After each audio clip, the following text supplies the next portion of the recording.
अस्सलाम वालेकुम नाज़रीन, मैं हूं ज़ैड मलिक। प्रोग्राम सुराग रसा के साथ। नाज़रीन, पीटीआई गवर्नमेंट ने 1 मई से बहुत सारे यूसीज़ ऑफिस जो पंजाब में थे वो ख़त्म कर दिए। मौक़िफ़ ये दिया गया कि हम ख़त्म इसलिए कर रहे हैं कि इन ऑफिस को सरकारी जो बिल्डिंग्स हैं उनमें शिफ्ट कर रहे हैं, और जहां 4, 5 या 6 यूसीज़ थी उनको मर्ज करके उन्होंने एक यूसी की शक्ल दे दी। यहाँ तक ये बात ठीक है कि उन्होंने जो है बहुत सारे अखराजात बचाने के लिए उनको सरकारी जो है बिल्डिंग्स में भेजा, लेकिन पीछे जो सरकारी मुलाजमीन रह गए उनके हवाले से गवर्नमेंट ने किसी के तरह का कोई भी लाए अमल इख्तियार नहीं किया। ये बात हम इस वजह से कह रहे हैं कि लाए अमल इख्तियार नहीं किया कि आज 3 माह हो चुके हैं उन मुलाजमीन को सैलरीज़ नहीं मिली हैं, और सैलरीज़ ना मिलने की वजह से अभी तक जो हमारे इल्म में 4 ऐसे मुलाजमीन हैं जो पैसे ना होने की वजह से और प्रॉब्लम्स की वजह से, दवाई ना होने की वजह से अब इस दुनिया में नहीं रहे हैं। उनके हवाले से भी उनकी डेथ के बाद भी गवर्नमेंट ने किसी भी किस्म का कोई भी एक्शन नहीं लिया, उनके ऊपर देखा नहीं कि अब उनकी फैमिलीज़ के ऊपर क्या गुजर रही है और या वो आगे क्या उनके साथ मामलात होंगे। आज हमारे साथ इसी सारे मौजू के ऊपर बात करने के लिए जो मेहमान शख्सियात मौजूद हैं, सबसे पहले मोहम्मद शफीक साहब हैं। आप इन्हें प्रोग्राम सियासत में बतौर एंकर देखते हैं, इन्हें हमने स्पेशली मदऊ किया स्टूडियो में इसी मौजू पर बात करने के लिए। उनके साथ तशरीफ़ रखते हैं तहरीके जवानान पाकिस्तान शुमाली पंजाब के ऑर्गेनाइज़र चौधरी इफ्तिखार अहमद साहब। मैं दोनों मेहमानों को स्टूडियो में खुशामदीद कहता हूँ। और सबसे पहले चौधरी साहब, मैं आपसे ये पूछूंगा कि ये जो गवर्नमेंट ने कदम उठाया कि अचानक उन्होंने यूसीस ख़त्म कर दी, और यूसीस ख़त्म करने के बाद उनको, मैं तो उसको भी प्लानिंग नहीं समझता, एक बेहतरीन प्लानिंग समझता कि उनको मुख्तलिफ़ बिल्डिंग्स में उनको जब मुंतकिल किया गया, उनकी तादाद कम की गई, तो ना तो उन्होंने मुलाजमीन के हवाले से कोई प्लानिंग दी, ना ही उन्होंने आगे ये सोचा कि वहाँ के रहने वाले लोग जहाँ जहाँ से ये यूसीस ख़त्म करके उनके इलाकों से उन यूसीस को दूर कर रहे हैं वो आगे क्या करेंगे। क्या कहते हैं आप इस हवाले से? बिस्मिल्लाह। आज का जो मौजू, उस हवाले से नबी पाक की एक हदीस कोट करना चाहूँगा कि अल कासिबु हबीबुल्लाह, मेहनती अल्लाह का दोस्त है। तो हमारे यहाँ मेहनती जो अहबाब हैं, चाहे वो मेहनत काश है, दिहाड़ीदार मज़दूर है, उनके साथ अलमिया हमेशा ये रहा है कि जिन लोगों को वो वोट दे के पार्लियामेंट में लाते हैं, वो बजाय कोई उनके अवाम की फलाह बहबूद के बारे में कोई कानून साजी करने, वो अपने अल्ले तल्ले और कई 100 गुना अपनी तनख्वाहों में इजाफा रातों रात कर लेते हैं, और गरीब आवाम का कोई परेशान हाल नहीं। अभी हालिया ये तकरीबन 3 माह से लोकल गवर्नमेंट डिपार्टमेंट के जो यूसीज़ को ख़त्म किया गया था, उसमें से जो चंद एक यूसीज़ में जो कि सरकारी जगह पे मौजूद थी, बाकी जो प्राइवेट जगह पे किराए वगैरह पे बिल्डिंग्स थी उनको ख़त्म करके उनमें जम कर दिया गया था। मैं एक छोटी सी मिसाल देता हूँ कि हमारे यहाँ यूसी 32 में सरकारी बिल्डिंग मौजूद होने के बावजूद वहाँ चूँकि एक साइड पे वासा वालों ने कब्ज़ा किया हुआ है, और उसी बिल्डिंग में जो 2 कमरे वहाँ पे रावलपिंडी के मुमताज़ सियासी और समाजी शख्सियत और साबिक MPA और RDA के चेयरमैन मोहतरम जनाब सरदार नसीम साहब का एक ड्राइवर अपनी फैमिली के हमरा अभी भी वहाँ काबिज़ है, राइश पज़ीर है। तो क्या ये यूसी 32 का ऑफिस वहाँ शिफ्ट नहीं किया जा सकता था?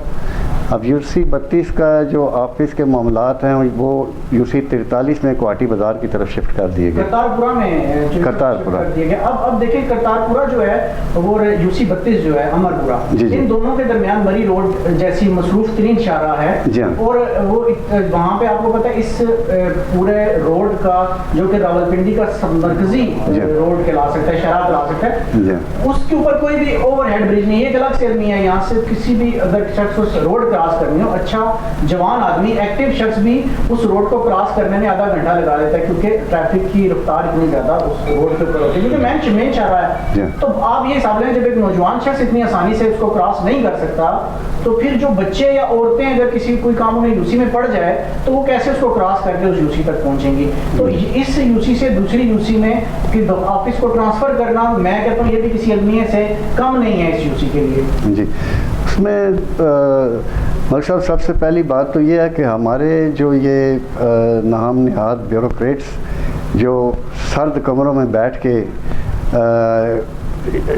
जुम्बश कलम से अपने फ़ैसले सादर करते हैं, इनको अवाम के दुख दर्द का कोई एहसास नहीं होता। इन्हें बस सिर्फ अपनी सिखाशाई कायम करनी है, अवाम जाए जहन्नुम में, इन्हें इससे कोई गर्ज नहीं।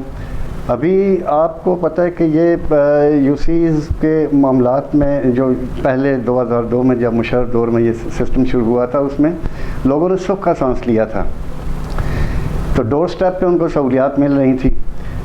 अभी इन्होंने यूसीज़ के जो फंड्स वगैरह थे वो भी इन्होंने उसमें अपना वो गड़बड़ कर दी। और ख़ास तौर पे अभी ये जो स्पेशली हम यूसी 32 के हवाले से बात करें ना, तो मरी रोड क्रॉस करना, जैसा कि आपने बताया, नौजवान तो ज़ाहिर है, बूढ़े भी, औरतें भी इन मामलात के लिए, कोई बेवा औरतें हैं या यतीम बच्चे हैं, अपने मामलात के लिए और यूसी ऑफिस में उनको रुजू करना पड़ता है, तो उनके लिए तो सख्त मुश्किल है।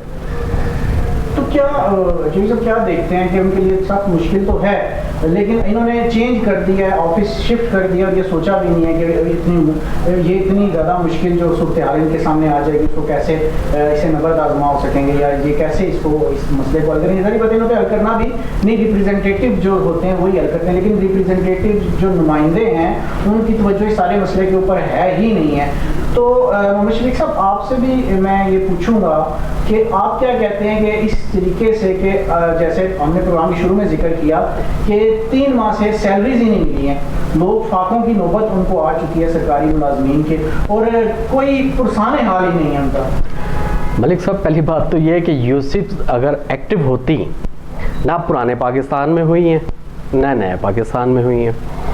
अब रह गई बात कि इनको सैलरीज नहीं मिली। मलिक साहब, यहाँ पर तो कूड़ा उठाने के लिए कारपोरेशन की गाड़ी नहीं आती, तो उनको सैलरी तो बहुत दूर की बात समझी जाए ना। अगर ये यूसिफ को एक्टिव करते तो आज कराची का ये हाल ना होता, लाहौर का ये हाल ना होता। जगह जगह पे पानी खड़ा हो गया है, जगह जगह पे सैलाब की सूरत हाल है, निकासी का कोई काम ही नहीं है, क्योंकि इख्तियारात कभी नीचे आए ही नहीं है।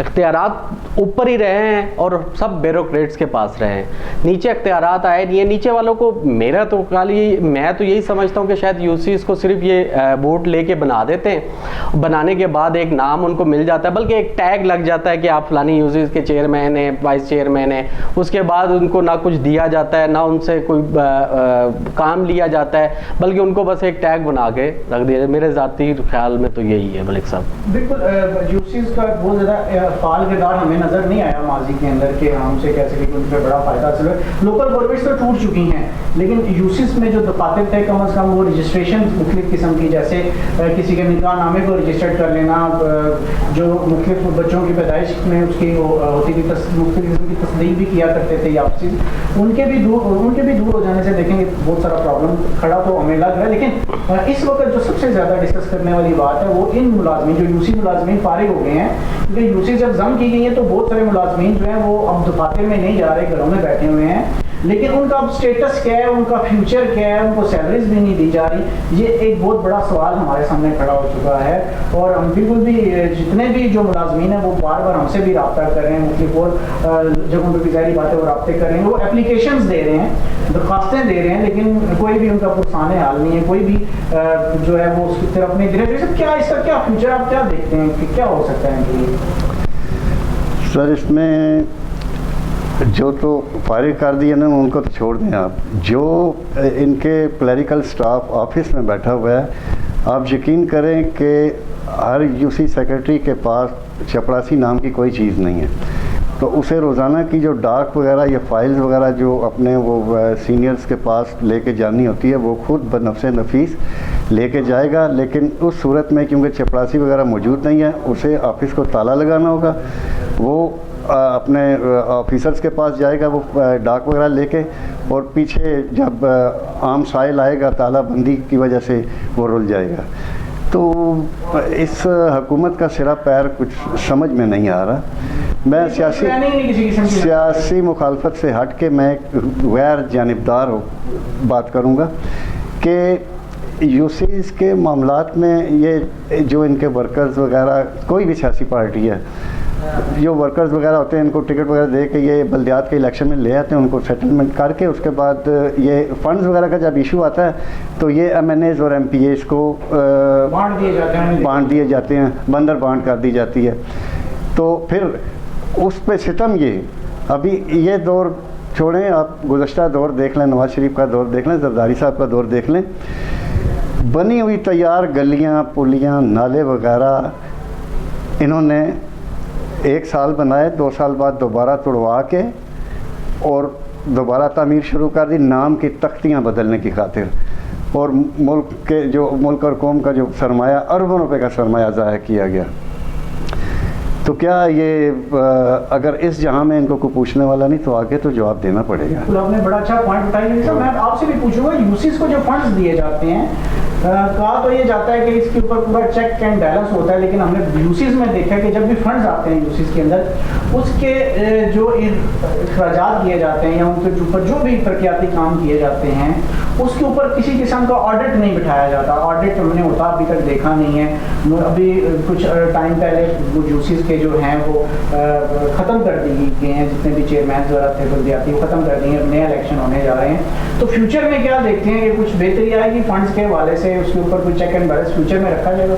मलिक साहब मुझे नज़र नहीं आता अगर ये यूसीज आज से 4 साल पहले या 3 साल पहले, उनके पहली बात है इनको फंड मिले ही नहीं है। इनको फंड आज तक इनको सैलरीज नहीं मिली, बेचारों को खुदकुशियां कर रहे हैं या इनकी डेथ हो रही हैं, जैसे आपने बताया। तो नहीं मिली, लेकिन जो लोग इलेक्टेड मेंबर्स थे, जो चेयर इलेक्शन लड़ गए थे, उनको तो बकायदा तौर पे दिए जाते थे। लेकिन मलिक साहब, लेकिन फंड नीचे तक ट्रांसफर कभी भी नहीं हुए फंड नहीं, इनको फंड्स जो थे प्रॉपर, क्योंकि हम मॉनिटर भी इसको करते रहे, देखते रहे, फंड्स प्रॉपर आते थे, लेकिन आगे वो तरक्याती वाले से उन मोहल्लों में, उन इलाकों में, उन यूसीज में कहाँ लगते थे, इसका आगे लेकिन चेक एंड बैलेंस तो मलिक साहब नहीं नजर आया, हमें तो कहीं नहीं नजर आया। आप कह रहे हैं कि मुझे जाती तौर पे कहीं पर नजर नहीं आया। इसी वजह से नजर नहीं आया कि वो खर्च नहीं किया जाता था। जी एग्जैक्टली, मैं जी बिल्कुल ठीक है। और साहब उसमें मैं एक और बात ऐड करना चाहूँगा, ये जो फंड वगैरह यूसीज में इशू होते थे ना, इसमें भी जो जोर आवर लोग होते थे ना यूसी के, वो अपनी स्वाबदीद पे, अपने डंडे के जोर पे वो फंड हासिल कर लेते थे,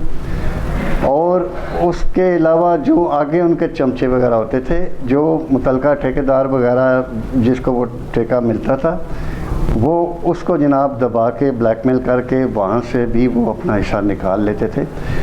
तो फिर आप देख लें कि जब एक जेन्युइन फंड है उसमें से जब बंदर बांट शुरू होगी तो वो फिर कितने % उसमें सही मटेरियल पड़ेगा और क्या वो उसका वो होगा, आप खुद अंदाज़ा कर सकते हैं। जी सर, इलेक्शन दोबारा होने जा रहे हैं, बल्दियाती इलेक्शन की तैयारियां हैं, इलेक्शन कमीशन कुछ नए रूल्स बना रहा है और बहुत सारी चीज़ें हो सकता है फ्यूचर में हमारे सामने है। क्या नज़र आता है कि बल्दियाती जब इलेक्शन हो जाएंगे और यहाँ पे फिर छोटी हुकूमतें यूसी लेवल के ऊपर बन जाएंगी तो कुछ बेहतरी आती नज़र आ रही है कोई नए रूल्स के तनाजुर में, या अभी भी ऐसी चल ही होगा? वो सब बड़ी माजरत के साथ, ये मौजूदा हुक्मरान जब मैदान से बाहर थे ना, तो उस वक्त तो बड़े बुलंद दावे करते थे ये।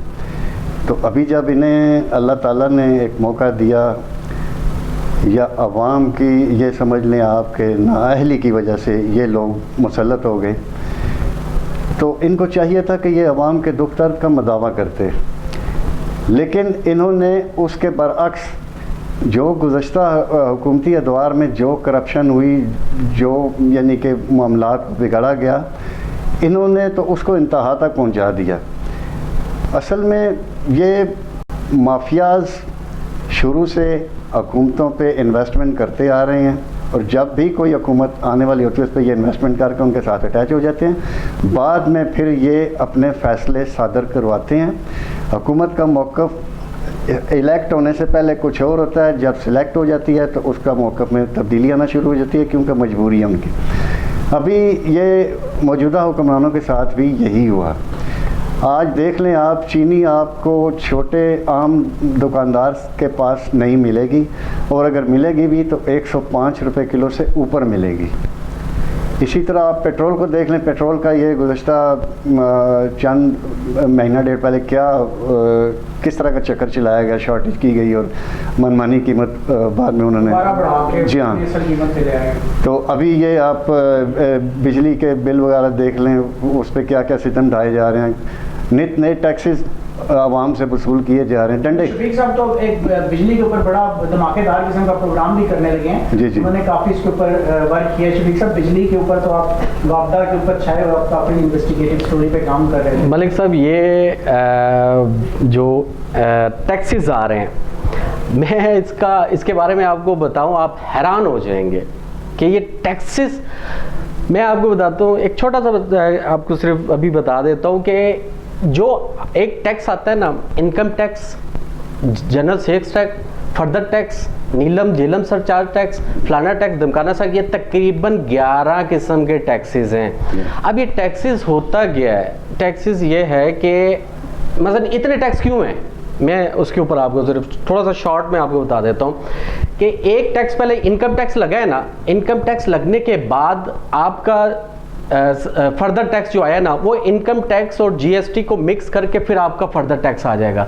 फर्दर टैक्स के ऊपर फिर एक और टैक्स आ जाएगा, एक और टैक्स के ऊपर फिर नीलम झेलम सरचार्ज आ जाएगा, फिर उसके बाद एक्स्ट्रा टैक्स। यानी कि ये जो इनकम टैक्स लगा है ना और जीएसटी जो बिल के अंदर आ रहा है, इस टैक्स के ऊपर आपका तकरीबन 10 टैक्स और आ रहे हैं। ये मसलन सिर्फ इसको यू टर्न दिया जी, जस्ट इसको सिर्फ यू टर्न दिया गया है, यू टर्न दिया गया है। अब इसके ऊपर एक प्रोग्राम मलिक साहब इंशाल्लाह फाइनली होगा, बताएंगे हम आपको कि ये टैक्सेस आवाम के सामने रखेंगे कि इसके ऊपर ये टैक्स जो आ रहे हैं किस कैटेगरी में आ रहे हैं, और ये पूरा इंशाल्लाह हम आपको पूरा मलिक साहब। सर, वापडा की नाअहली का जिक्र चल निकला तो मैं आपको बताऊँ गुज़श्ता दिनों मेरे साथ क्या हुआ। मेरे घर में 3 वापडा के मीटर लगे हुए इलेक्ट्रिक के। तो सबसे जो पुराना मीटर हमारा लगा हुआ है तकरीबन 15 साल पुराना था, पहले चेंज हुआ था। उसका बिल आया तकरीबन 25,000 रुपये। तो हमने जब उनसे रब्ता किया, भाई को छोटे को मैंने भेजा, तो वो कहने लगे जी कि आपका मीटर ख़राब है। हमने कहा जी मीटर ख़राब है अगर तो इसमें हमारी क्या मिस्टेक है कि जी ये बिल आपको जमा कराना पड़ेगा 25 का 25, और ऊपर उसके लिखा हुआ था एसी का लोड का भी 1 एसी, हालांकि मेरे घर में एसी नहीं है। तो वो फिर खैर उन्होंने, छोटे भाई मेरे ने कहा जी हम कोर्ट में जाएंगे, ये तो ज़्यादती है। तो उन्होंने कहा जी हम आपको इसका 50% कर देते हैं। असल में उन्होंने उसकी इंस्टॉलमेंट उसको कर दी 13,000, वो उसने वो 13 जमा करा दिया। अभी नेक्स्ट वो दोबारा लग के फिर आ जाएगा। तो कहने का मकसद यह है मीटर का अगर फॉल्ट है तो इसमें कंज्यूमर का क्या कसूर है। कंज्यूमर राइट्स तो पाकिस्तान में वैसे भी बड़े मजरूह किए जाते हैं, उस हवाले से जो है वो काम। मलिक साहब, इस पर मैं वापडा का आपको बताता हूँ कि ये जो एक छोटी सी लाइट मीटर के ऊपर चल रही होती है, ये इतनी सी लाइट होती है, एलईडी लाइट, ये तकरीबन एक दिन में तकरीबन 3 से 4 पैसा, हद 5 पैसे पर डे जो है ना, ये बिजली कंज्यूम कर रही होती है, यानी कि बिजली खा रही होती है। उसके पैसे भी आवाम भर रही होती है, जबकि ये आवाम को ज़रूरत नहीं है। हाँ, बहुत ज़बरदस्त बात की आपने शफीक साहब। नाज़रीन, यूसीस के ऊपर हमने बात की, हमने यूसी 32 के ऊपर बात की, हमने पूरे का एक प्रॉब्लम बताया कि वहाँ के लोगों को क्या प्रॉब्लम पेश आ रहा है कि यूसी का ऑफिस ख़त्म होने से किस मुश्किल का शिकार है। और फिर यूसीस के जो मुलाजमीन हैं उनको अभी तक 3 माह से तनख्वाह नहीं मिली, वो बहुत बुरे हालात में हैं, खाने के लिए घरों में पैसे नहीं हैं, बहुत मुश्किलात का सामना करने पड़ रहे हैं। बल्कि मैंने आपको बताया कि हमारी मालूमात के अभी तक मुताबिक 4 ऐसे लोग हैं जिनकी डेथ हो चुकी है, उनके पास दवाइयों के पैसे नहीं थे, वो जहनी डिप्रेशन का शिकार हो चुके थे, बहुत ज़्यादा परेशानी का शिकार थे, उनकी अमवात हो गई। अभी तक किसी भी सरकारी जो ऑफिसर है या गवर्नमेंट के जो भी रिप्रेजेंटेटिव, उन्होंने अभी तक बिल्कुल भी कुछ नहीं पूछा उनसे कि इनका आगे क्या होगा, क्या किया जाएगा, इनकी तनख्वाहें कब दी जा रही। एक छोटी सी अहम बात मैं आपको और बताता चलूँ कि AGPR ऑफिस जो लाहौर में, जहाँ से इन सारे मुलाजमीन की लिस्टें और फिर इनकी जो सैलरीज की डिटेल है बननी है, उन्होंने कहा कि वो बनेंगी, उसके बाद आपको तनख्वाहें जारी की जाएंगी। और तमाम मुलाजमीन को ये कहा गया है कि आपने हमें 500 रुपया देना है। इसका कोई भी रिटर्न सर्कुलर जारी नहीं हुआ, किसी भी किस्म का कोई उनको नोटिस नहीं किया गया कि आप ये 500 रुपया कैसे करना है, किसी गवर्नमेंट ने किस कानून के तहत उनसे ये 500 रुपया मांगा है, लेकिन जुबानी उनसे 500 रुपया मांगा जा रहा है। और ये भी उनको बिल्कुल साफ और क्लियर कह दिया गया कि जो 500 रुपया देगा, जिन मुलाजमीन को पहले 3 महीने से सैलरी नहीं मिली, जो शायद 100 रुपये के लिए भी मोहताज हो चुके हैं, जो इतनी प्रॉब्लम का शिकार है, अगर वो 500 रुपया उन्हें अदा नहीं करेंगे तो उनकी वो जो लिस्ट है वो बनेगी नहीं और फिर सैलरीज भी नहीं मिलेंगी। तो ये एक और बहुत बड़ी चीज़ है और एक बहुत बड़ी ज़्यादती है मुलाजमीन के साथ। नाज़रीन इंशाल्लाह अगले प्रोग्राम में फिर आपके सामने हाजिर होंगे, तब तक के लिए इजाज़त दीजिए। अल्लाह हाफ़िज़।